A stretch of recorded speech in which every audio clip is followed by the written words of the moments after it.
I want to talk about the second 30. So the first 30 back into the club, or those people who were involved in the local organization. Yeah.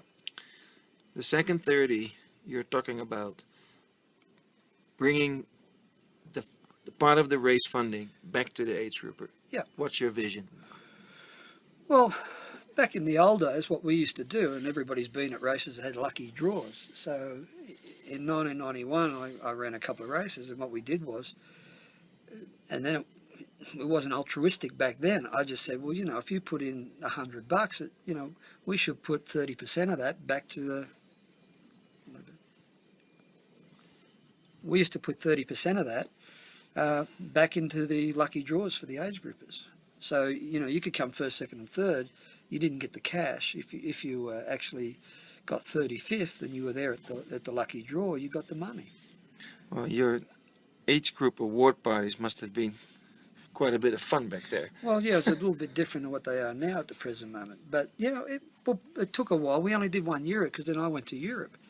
But it was wildly successful, and it was a model that I wanted, you know, I thought, well, if I could keep doing that in triathlon, it gives everybody happiness. It wasn't just the pros having the money. So I remember 1 year we had a race where we had $30,000 for the pros. We had $30,000 for the age groupers.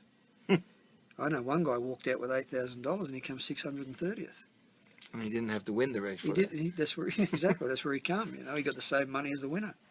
I can't remember. The winner was Hamish Carter, I think. Anyway, that's what happened. And you know, like he walked out and thought he was genius.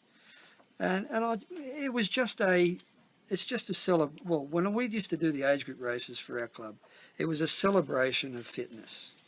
That's what we were about. We were about, you know, saying, you know, you're here with a race. Why should you be treated as a second-class citizen or an ATM machine? And what I think happens with age groupers now is they're an ATM machine. I just think that's... And yet they buy into it. Well, because they love the sport. People say they love WTC. They don't love WTC. They love triathlon. They love what it stands for. We all do, you know. I don't look like it, but that's what I got in it for, because I just thought it was a sport that was new and mightn't be held down and held back by all the stuff the old sports have.